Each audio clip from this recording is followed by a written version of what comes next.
This is Pod Populi, podcast for the people.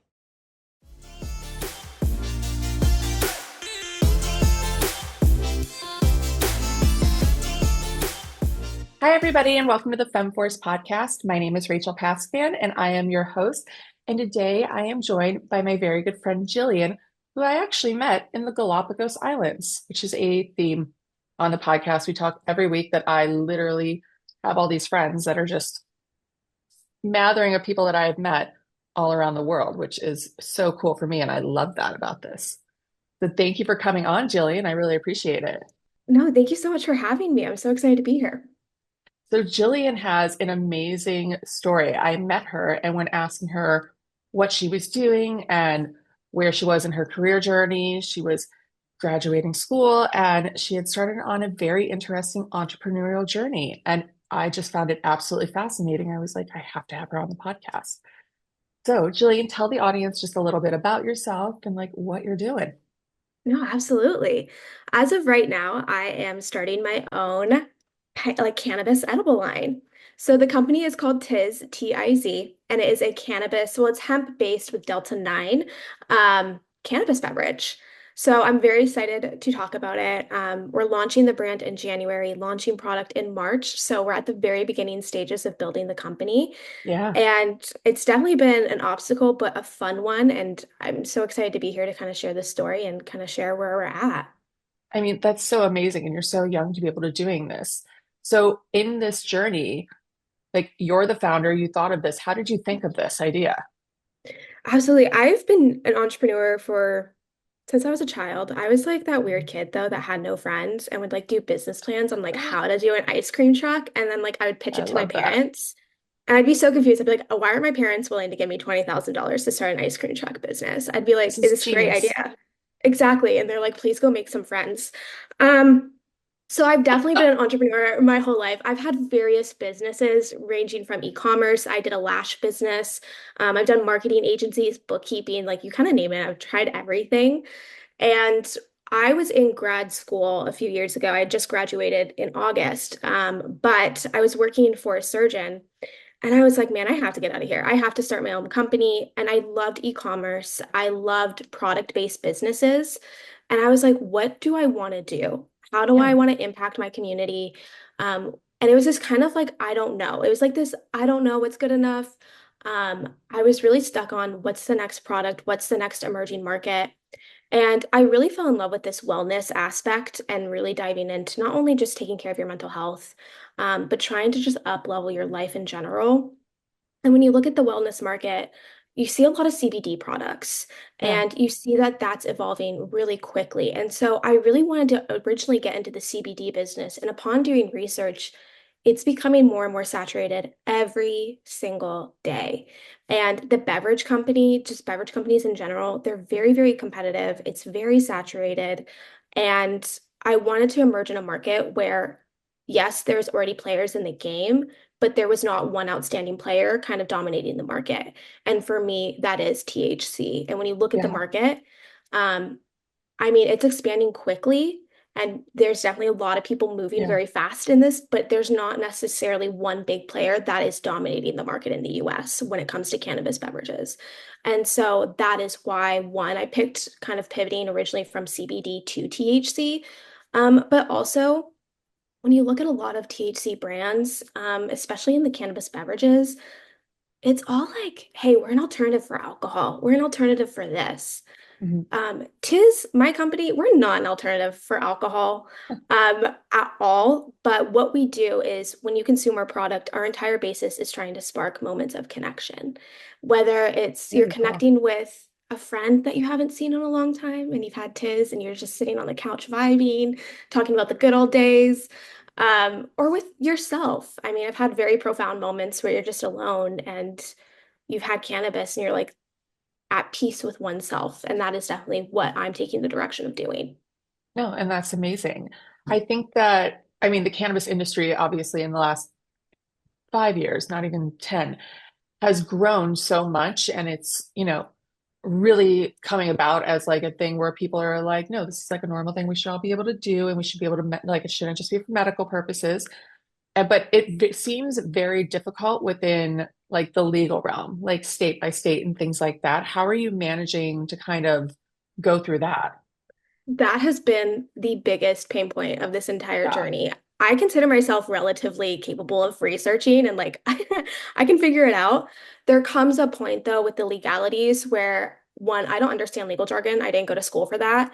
Get it? And two, there's not a lot of things published on how to get access to a lot of this for an average individual like myself. And so I've spoken to a lot of cannabis cultivators. I've spoken with a lot of different individuals in the space, and the licensing and the legalities is different from if you're a grower, if you own a dispensary, if you're just selling beverages. And it's very, very overwhelming. So therefore, I've hired a great team of attorneys. I love that.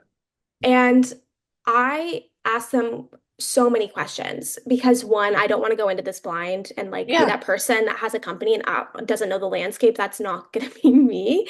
And so I rely solely on these attorneys that I've hired. They only do cannabis companies, which is Oh, what I was wow. looking for.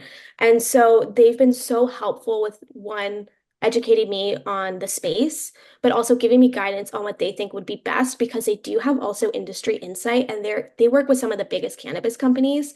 So they kind of are like, hey, Jill, if we were you, this is what the like route we Yeah. would take. And I think that's kind of why you're starting to see one, a lot of people get into it, but only big companies and people that Yeah. have a lot of capital, because that's the biggest expense is the legal fees right now. I mean, I can't like even imagine because you're going to have to go state by state on how you distribute this company, how you market it, like if Yeah. you're even going to be allowed to sell it or ship it over lines or I don't, however that supply chain works. And I mean, that's got to be so difficult, like to really try to manage that. Like you have a great product and you're like, I just want to get it to people. But the fact that like legal realms come into play, that's just mind-boggling. Oh yeah, it's like an operations nightmare. I'm not even gonna lie. It's one of those things where when you first kind of get into a business that you're really excited about, you're not really thinking of like the legalities. Like you are, but you're Yeah. not. And the more I learn, the more it's like, okay, well, I've told everyone I'm doing this, so I have to do it. And like You're like, we've I'm in put it. too much, I'm in it. I put money into it, we're doing it, and we kind of take it day by day. What is encouraging is seeing the way that the legal landscape is changing, especially for hemp-based products with Delta 9. So Okay. I'm not going the full cannabis regulation. Some states I do have to, like California is one of them. The only way Yeah. I can sell this product is through a dispensary, which is fine. Like we'll handle it when it gets there. Um, but then there's some where I can do e-commerce and I can ship it to certain states. And then there's some states where you can't ship it to. Yeah. And so that is one of the things. It's one of the biggest pain points, but it's also like I have great legal guidance. We'll create the web when we have the website up and running, it will have the barriers so that way, nobody under 21 can get it. Nobody in certain states that's not allowed to have it won't have it. So it'll be fine. It'll be good. It's going to be amazing. I think I mean, it's a product that's needed. I know like my dad has been on a health journey as it is right now with his health, and like he's always in pain. He's got neuropathy and it sucks. And I literally text him when it became legal in Ohio, and I'm like, "You want to go to a dispensary and buy weed?" And he was like, I'm sorry, is this my daughter? And I'm like, this is your daughter. This is Love Rachel. it. She was just curious if this is like father-daughter outing. He's like, I mean, at this point, we might just like try. He's like, let me check with the doctors. I'm like, you let me know, Dad. But I will totally drive you there. It's very legal, it's very reputable. If we're doing this, it'll be like a nice Oh, little treat. We'll get you gummies. You don't have to smoke. yeah. Great. And that's the best But thing. It's actually so interesting to see when I was in like in high school, because like that's kind of like the age that everyone starts yeah, like the alcohol. yeah, I was raised in Texas and the laws were so strict. Like my parents yeah, emphasized like if you drink whatever, call us, we'll pick you up, but like yeah. do not get caught with marijuana. Like that is do not do it. And it's so interesting to see over the last 10, 15 years how much it's changed. And like you said, you're like texting your dad, hey, do you want to go get some gummies? Like, do you want to go to a dispensary? Like hop in, I'll pick you up. And Yeah. it's really fun to see. And I think it's like a different generation, like because it's becoming legal and like they're emphasizing more on not just the social element of it, but like the medicinal element and like how this can make benefit for different people. Like the benefits are just so broad that we're not focusing on like, oh, the stoners do it or like it's only like it's this stigma that's like been around it for forever that's kind of leewaying out. No, absolutely. And that's honestly what I love to see.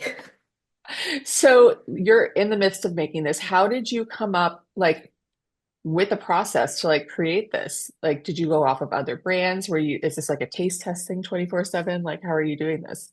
Kind of. It originally started as a huge joke with my parents. And to give some insight, I got my MBA and I was so excited. I was working out in Scottsdale for a plastic surgeon, and upon graduating, I was so burnt out. I think, Yeah. and you can speak to this because you know what it's like to work full time, get your MBA, and then, of course, all your incredible side hustles that you're doing and your brand that you're building. I was doing the same thing and it burnt me out. And I was like, I need a job where I can just go and do it essentially brain dead. Like, I want the Yeah. easiest job possible. So there was a golf course right across the street from my grad school. I went to William and Mary, and I literally walked over there and I said, I'd like to be your beverage cart girl. I want to be the girl who drives around, clocks in, and gets paid to give people alcohol and eat hot dogs all day. Like, that is my dream. Yes. And they're like, weird, wildly overqualified, go for it. And I'd love to sit here and say, like, it was a part of my master plan. And I met Maybe a little. maybe a little, but I have met so many incredible people and potential investors through that job. And I was like, I'm in this industry where I'm like at this golf course. Everyone's wildly successful. They're all alumni from my school. If I want to start a business and I needed investment, this is where I would get it. Yeah. And I came home one day and my parents were like, "Ugh, she has an MBA and she's a Bev cart girl. Like, what the heck?" And I was like, as a joke, I was like, oh, I'll just start selling drugs too. And they're like, yeah, no, go for it. And then it kind of was like, wait, I have this idea. I want to get into CBD. I'm pivoting to THC. Why, like this, I'm going to sell drugs. Yeah. I'm going to be that girl that sells drugs. And so I was looking and it's like, what products are on the market? And then what is the shift of the American mindset, essentially? Yeah. And there is nothing more American than drinking and smoking, whether it's Yeah. cigarettes, whether it's alcohol, whether it's e-cigs, you name it. It's a social, you go out and you smoke, you drink, or you do neither, which is fine. And so I was like, you know what? This cannabis beverage, like there is people in the game, but there's no one dominating it. It's going to be me. Like I'm going to go full force and I'm just going to do it. And when it came to the actual creation of the product, I've met with a lot of manufacturers, and we are in that area right now of a lot of taste testing and trying to figure out what we want. I don't want a product with a bunch of filler ingredients. I don't want a Yeah. product with a bunch of sugar because then diabetics, that's like a big thing. I talked to a dispensary owner, and they're like, diabetics can't have any of these cannabis beverages because they're so full of sugar. Oh, wow. And I was like, okay, I need to take that into consideration. We've worked with manufacturers where like one drink was like 300 calories and it was delicious, but you're also like, nobody wants that. No, that's your meal for the day, guys. You're done. That is your lunch. Like that is it. So it's this navigating, trying to figure out what I want the product to be, how it's going to help the consumers. And it is a lot of taste testing. It's a Yeah. lot of figuring out, ooh, that aftertaste took a little too long, or oh, I didn't taste anything except for the flavoring. And that is really where we're at. And we're branding right now, which is so exciting, but also there's an endless realm of possibilities on where we could take this brand, but ultimately it comes back to what I want. And it's just to Yeah. give people those moments of connection and ensuring that the product has those impacts and that effect that just makes you at peace with yourself. And it doesn't like make you crazy, doesn't make you paranoid. You're just at peace. That is Just my chill. goal. You're just chill. So, I mean, number one, doing this as a female entrepreneur in general is hard being a female entrepreneur, but like coming into the cannabis space, how has that been? It's been insane. I mean, I've been working on this for about a year, and I will say, and you can say, yeah, she's a young female, and you can play that, and maybe it is. And I like to give everyone the benefit of doubt and be like, no, they don't mean that because I'm a young woman, but it's been difficult. Yeah. I mean, I had to contact just so many attorneys. No one would get back to me. Manufacturers would set up meetings with me and then no show them and then would kind of Oh, ghost me. And sure, we can say, oh, maybe it's, they got busy, they forgot. Um, I'm sure it does play into it, like it plays into it. I'm a young woman. yeah. But with that being said, I was so naive coming into it, how much capital it would cost to start one of these. Yeah, I I'm sure. think that had a bigger impact on why things were happening. Like, oh, this girl does not understand that this could cost millions of dollars to get off the ground or hundreds of thousands. And I didn't. Now I do. And now I'm like, oh, it's fine. We'll figure it out. But it's also difficult when you see a landscape where there isn't a lot of women in the Yeah. business. Like when I was doing research and doing competitors analysis, they're all owned by men. Very, Yeah. very wealthy men who have connections with VC firms who are able to fund this stuff. I know there's like this statistic, and it's like 83% of consumer purchases are influenced by women, but only 2% of VC funding goes to women-founded businesses. Yeah.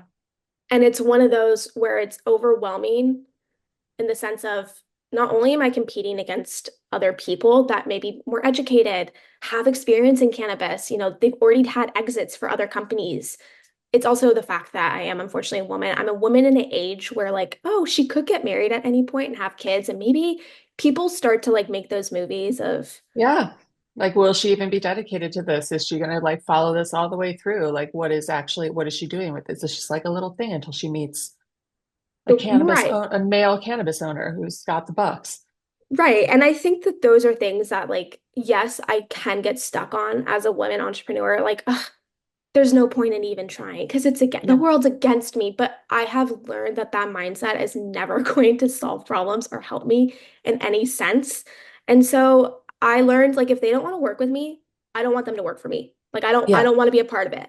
If they don't are not interested in my business and helping me be an investment in it, no worries, no hard feelings, best of luck. I'll find somebody new. I've really adapted this mindset of there's somebody out there who is willing to help you. It doesn't matter that you're a young woman, go find them and do not stop until you do.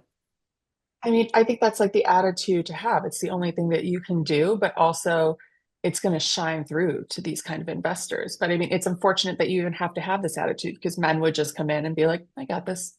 Like, it's fine. Like, no biggie. Yeah, must be I can run this. nice. It must be so nice to be a man. I say this all the time.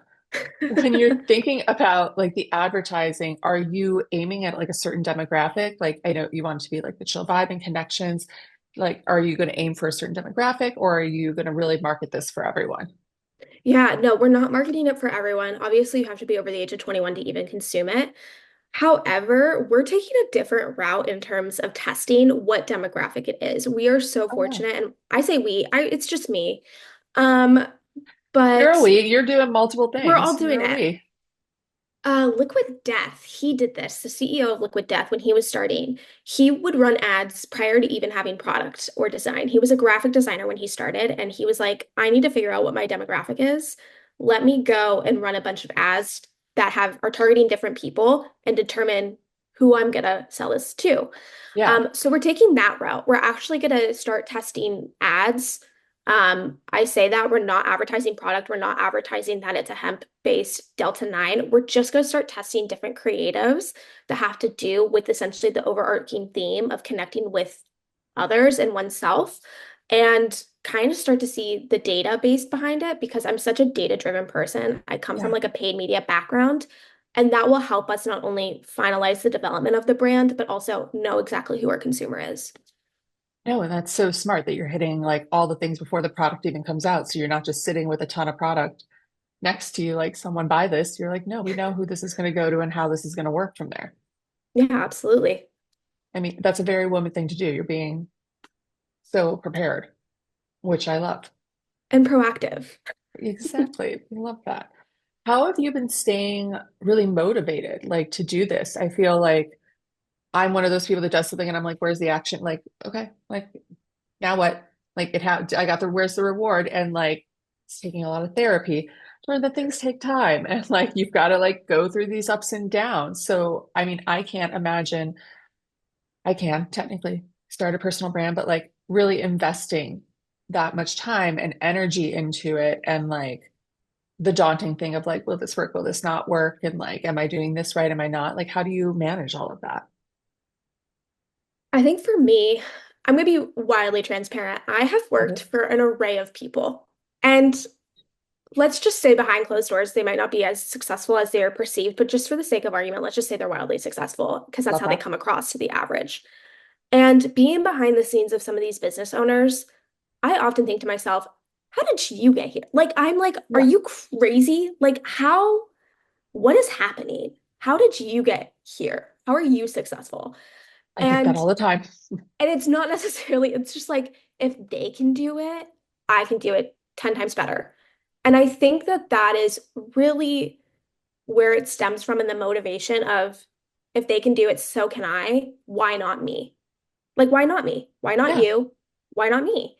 And that is really where this all stems from. Whereas if the only difference between me and them is they took action, they took the first step and they kept going. So if they can do it, so can I. And it's this constant reminder, if you want to get to where you want to be, you have to take action. You have to take the first step. This journey has, like I said, it's been over a year.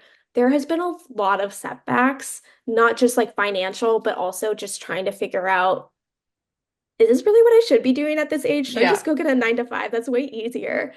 And of course, like there's also this level of like you compare yourself to your friends, right? Like it'd be nice to own a house and not live with my Yeah. parents right now at this age. I don't like the like it's just you're always like second guessing yourself, but then it really just truly comes back to if they can do it, so can I, and I can do it better. So let's go do it.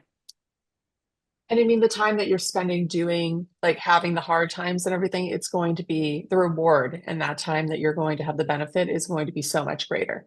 So I always look at that like it's only going to be 2% of the time of my lifetime that I am going to be really struggling this. And it's going to seem like forever. But in the grand scheme of things, I'm going to be fine. And it's going to be great. Exactly. And I love that. So, what is the end goal with this? Do you want to see this in like all 50 states? Do you want to move into a global market? I know that's like has a lot to do with regulatory laws and things like that, but like what is like the dream goal? Oh, absolutely. We're going to global markets for sure. That is going to be a while. Hopefully, I mean, it could be sooner rather than later. Who knows? We will be doing product expansions. I mean, we're thinking about them now, but they won't even develop till a year or two.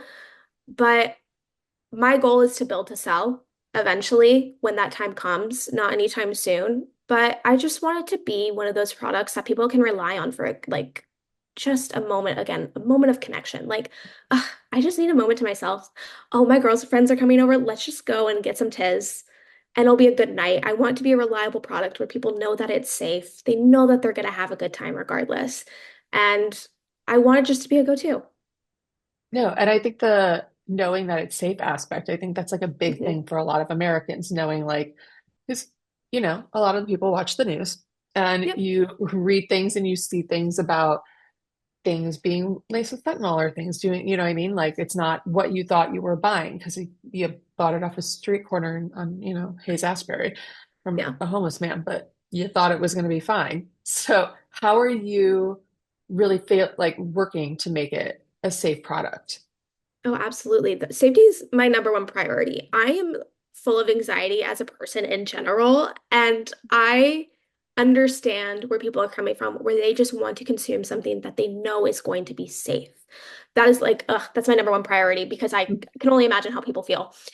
For Yeah, me, when there is federal guidelines and testing that has to be done, we are sending all of our batches to a third party tester to then get evaluated and tested. So that way everyone knows what is exactly in their product. And every yeah. single package will have a QR code that you can scan that pulls up that exact batch testing. So that way you know for a fact, I know what's in this product. I know that it's safe. I know that it's been tested, and I know that I'm going to have a good time. That's so smart. And do you get these ideas from your own experiences where you're like, I wish like someone would have done this for me? To a degree, there is now you're starting to see a lot more regulation. So like there's a lot of cannabis beverages that will have these QR codes because you Mhm. have to. But nonetheless, I just know how I am. And I am so anxious all the time. And I get so anxious trying new things. And I think with the stigma that has been pushed upon so many people that this is a drug, it's a gateway drug, all Yeah, these bad things on the news. I don't want people to go into that, like consuming my product with this narrative that it could possibly have a negative aspect to it. That's not the case whatsoever. I just want to reassure everyone, if you don't feel comfortable taking it, don't take it. It's like to me, if you don't want to partake in it, please don't. We're not here to get you into anything you don't want to try. yeah. But if you're interested, it's safe to consume and we want to be there for you. I mean, I love that. And I think that making it safe is going to be like the number one thing. I really think like that's where people are teetering on is Yeah. like, should I start this? If I start this, what's going to happen? What's going to happen? And they start forward thinking. And so Yeah. it just makes sense to like make that your baseline of like, this is a safe product. And how do you 100%. like this is what we're going to do. So as you've been on this journey, is there anything that you now are like, this is a good note for next time. I'm not going to do this next time. Like lessons learned, if you would. Like what is your number one lesson learned from this where you're like, man, I will do this different last time. Like this took a little longer of a route than I would have known of, but I mean, everybody has to go through the lessons. No, 100%. I think for me, especially just specific to the cannabis industry, I was so naive coming into it, how much it would cost. I was like, guys, I have a savings. I'll be fine. Not a big Right? deal. I'm like, how hard could it be? And then I'm like doing research. I go, oh no. Um, and it's this constant of I guess not taking the initiative to do as much research as possible before getting into Mhm. something. I think we all have great ideas. We do like the baseline research, right? Like, Yeah. has anyone done this before? What are the competitors doing? Like, kind of like the le like entry level research, but there is so much more to be done. And when you start deep diving into it, you kind of go, oh man, this is going to be so wildly expensive, and I'm going to need capital. And Yeah. okay, how do I raise capital? They don't really teach you this in grad school, unfortunately, is like how to make a pitch deck 101 or how to go get investors or the qualities I should be looking for in investors or how do I give out equity without giving out too much equity and what are the different types of equity you can give out? That is stuff that I'm still learning that I get personally overwhelmed with right now because again, you start to make these movies in your mind and it's like if I give these people equity, will I lose power of my company one day and Yeah. like will it turn into like a Steve Jobs situation where I get fired from my own business and like they never sell like it's just like this constant like it's better to be prepared and educated as much as possible before going into something that I wish somebody would have told me like 8 months, Yeah. 10 months ago. Well, giving you the tips and tricks you're giving the listeners now. And I think that's amazing.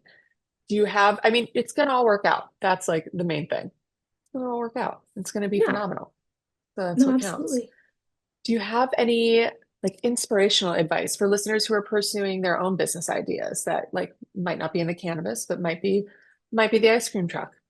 Yeah, absolutely. I think one thing that one of my best friends told me, and she always said, just be delusional. Just be so delusional. And I love everything that that. you do, do not be the person to tell yourself no. Because trust me, there are plenty of people out there that will tell you you're not qualified, you can't do this, but don't be the person to tell yourself that.